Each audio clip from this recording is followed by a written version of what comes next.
دا بل ورځ موږ په خپله د دې وزټ کړی دی کتلي مو دي بالکل ناقص کار شوی دی او د ډیزاین نه خو بالکل او مجلس صاحب او د ریاض او خاص کر بیا د چیف منسٹر چې هغه موږ ته مطلب دا دی دومره مطلب دغه وکړو چې دومره پیسې راکړي چې دا روډ به زموږ. السلام علیکم، زه یم ترجدون او تاسو د دارالنصر فاونډیشن افیشل یوټیوب چینل ګورئ. تاسو ته معلومه ده چې د شیکولنې تر د ګوکم روډ په باره کې دارالنصر فاونډیشن دا دریم ځل دی چې تاسو مخې ته تازه معلومات راوړي او اصل صورتحال راوړي. 21 کال وشو خو دا روډ چې دی دا مکمل نه کړی شو. د هغې بنیادي خبره رښتیا خبره دا ده چې زموږ سیاسي مشران نه غواړي چې دا روډ جوړ کړی شي. د دې روډ په 2001 کې خوشحال پروګرام کې د منظوري شوی، بیا په 2007 کې MRDP،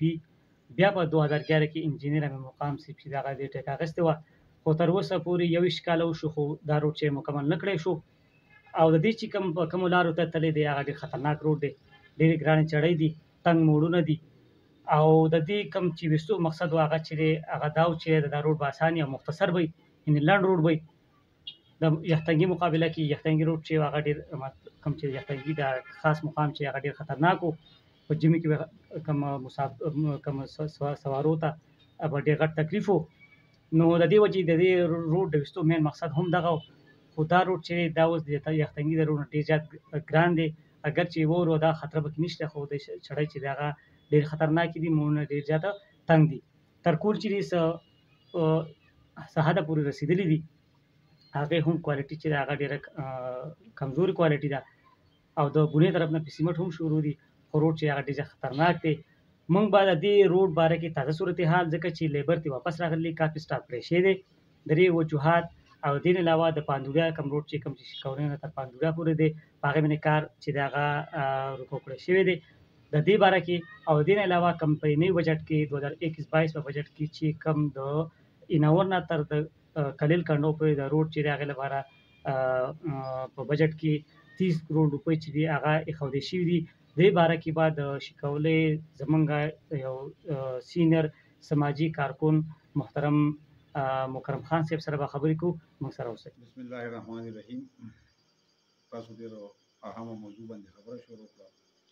به هر حال زموږ دپاره هغه هم اکسپټیبل و، خو مسله دا ده چې اوس هغوی کار بند کړی، هغوی موږ سره فنډ نشته. ما ته د هغوی هغه انجینر وایي چې موږ سره پیسې پکې بندي فنډ نشته که نه. نو اوس فنډ ورکول چې کوم دی نو هغه خو زموږ کار نه دی، هغه خو د ګورنمنټ کار دی. خو البته څومره چې مطلب دا ناقص کار شوی دی، داسې یو ځای کې هم نه شوی، او په هغې کې هر وخت د اکسیډنټ خطره ده، او هر وخت چې کوم دی نو مطلب دا دی د ډېر لوی حادثې خطره ده پکې. نو زه متعلقه محکمو ته د دې درخواست کوم، او خاص کر خپل چیف منسټر ته چې هغوی په دې خبره باندې ایکشن والي، او متعلقه محکمې په دې ایکشن والي چې دا مطلب دا دی پراپر طریقې ته کړي،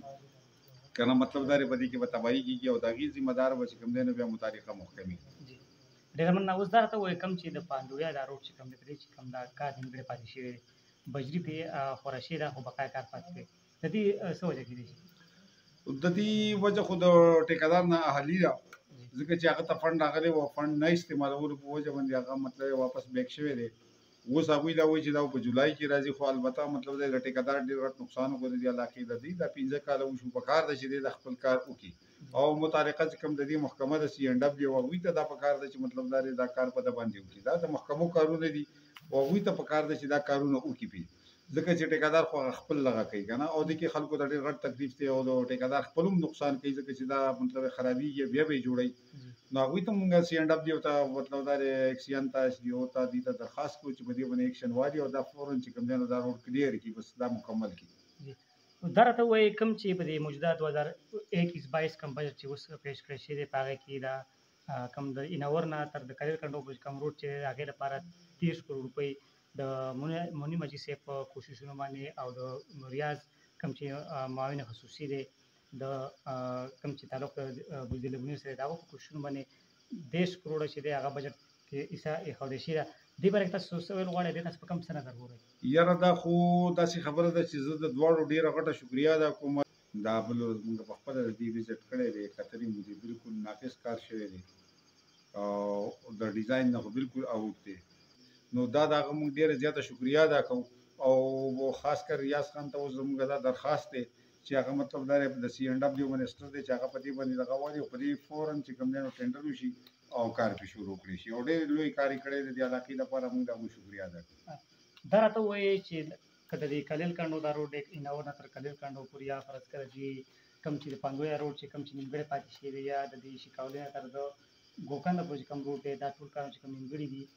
نو که فرض کا دا کارونه ونه کړی شي د یو سینیر سماجي کارکون په حیثیت باندې تاسو څه ویل غواړئ چې مخکې زموږ دا چې څه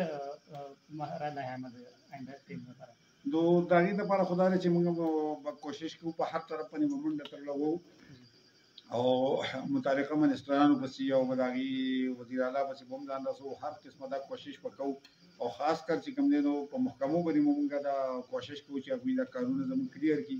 ځکه په دې کې علاقې ته خلکو ډېره غټه فایده ده او خاص کر د کلیل ټو انور روډ چې کوم دی نو دا 15 کیلومتر دی او دا تقریبا ټوله منګوره به موږ ته د 43-44 کیلومتر شي دی نو دې خلکو ته به ډېره غټه فایده وشي او په دې باندې ډېره غټه سروس شوې ده چې په شنګدې نه چې کوم د ورځې ګاډي 1300 ګاډي وځي بیا د هغوی هغه دغه نو کړی شوی دی کیلومترو حساب نو ډېره غټه فایده ده پې مطلب د پای کې د وخت هم ډېر غټ بچت دی او د ډیزل هم ډېر غټ بچت دی او د خلکو ته هم ډېر غټ سہولت شي نو په کار ده چې مطلب دا څنګه چې منسټر چې زموږ د هغه دې ته فنډ ورکړی موږ د هغه شکریا ادا کوو داسې پکې دلچسپي واري چې دا اوس کلیر ډېره مننه او د ریاض او خاص کر بیا د چیف منسټر چې هغه موږ ته مطلب دا دومره مطلب دغه وکړو چې دومره پیسې راکړي چې دا روډ به زموږ جوړ شي دا مکرم خان صاحب چې تاسو د هغوی نه د درې وړو منصوبو په باره کې ګټورې خبرې واورېدې دغه حقیقت و چې دارالنصر فاونډیشن چې تاسو مخې ته راوړ حقیقت دا دی که چېرته د مشرانو غوښتې نو په دې 21 کالو کې بلکې د 21 کال نه کم ټیم کې په دې شکولې نه یا د کوزبو نه د سواته پورې 2 ټنل هم جوړولی شو په دومره وخت کې هغه ټنل خو پرېږده خو صرف تش روډ چې د هغه هم په مناسب طریقه باندې مکمل نه کړی شو دارالنصر فاونډیشن هېڅ قسمه سیاسي مقاصد نه لري خو که چېرته هم د عوامي مفادو چې دی هغې ته نقصان رسي دارالنصر فاونډیشن به هلته ځان رسوي که هغه په جاني لحاظ سره مالي لحاظ سره یا په اواز اوچتولو باندې تاسو به دارالنصر فاونډیشن چې دی هغه تاسو به هر ځای کې به انشاءالله وینئ ما ترجتون او شریکار انوارالي صاحب له اجازت راکړئ الله پامان